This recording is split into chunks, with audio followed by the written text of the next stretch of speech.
আজকে আমরা আজকে আমরা চতুর্থ শ্রেণী অঙ্কের মজার অঙ্ক বইয়ের পাতা নম্বর ৩৯ নম্বর পাতায় গসাগু অধ্যায়ের একটা অঙ্ক লিখিত অঙ্ক রয়েছে। বলছে ২২৫ লিটার, ৩৫০ লিটার ও ৪০০ লিটার পাম তেল আলাদা আলাদা ভাবে রাখলে বৃহত্তম একটি সব থেকে বড় পাত্রের আয়তন কত হবে এবং কটি বা পাত্র লাগবে। এই হচ্ছে অঙ্ক।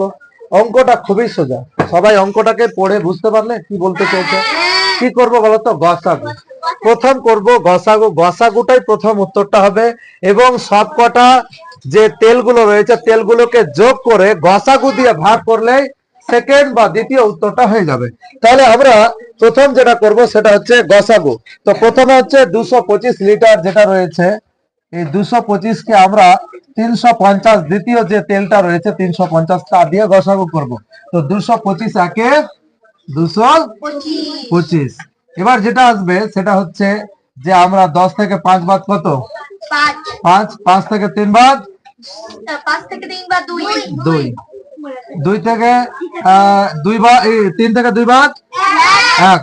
এবার যেটা হবে সেটা হচ্ছে যেহেতু ২২৫ থেকে ছোট চলে এসছে সুতরাং এটা হয়ে যাবে ভাজক, আর এটা পরের প্রথম যে ভাজকটা ছিল সেটা হয়ে যাবে ভাজ্য। তোমরা জানো এটা, কথা কেউ বলবে না। এবার ১২৫ একে ১২৫। আবার ২২৫ থেকে ৫ থেকে ৫ বাদ যায় ০, ২ থেকে ২ বাদ যায় ০, ২ থেকে ১ বাদ যায় ১।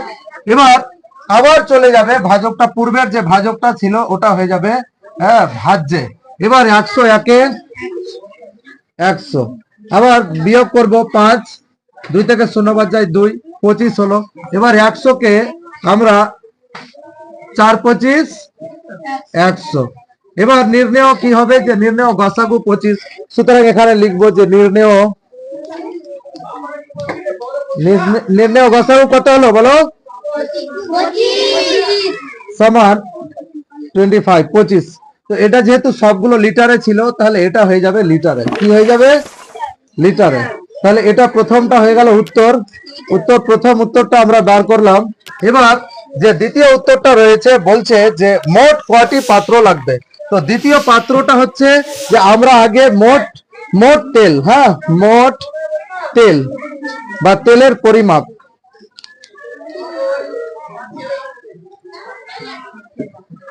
পরিমাপ সমান কতগুলো, আগে তেলটা হচ্ছে ২২৫ লিটার, সবগুলো যোগ করো, প্লাস ৩৫০ লিটার প্লাস ৪০০ লিটার, সবগুলোকে আমি লিটারে রাখলাম।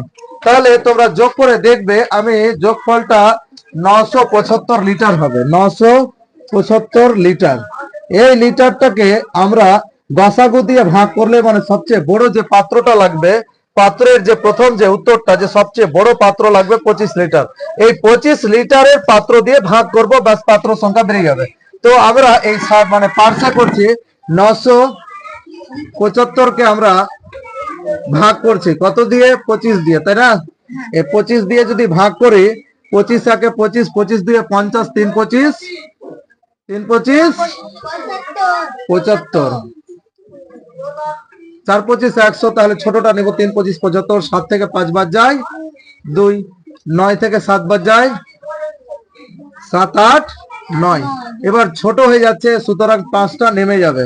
এবার ৯ ২৫ ২২৫, তাই না? এবার আমরা ৩৯টি সেকেন্ড যে উত্তরটা হবে বলছে যে কটি পাত্র লাগবে, সুতরাং ৩৯টি পাত্র লাগবে। কে কে বুঝতে পারলো না? হ্যাঁ, সবাই পেরেছো বুঝতে?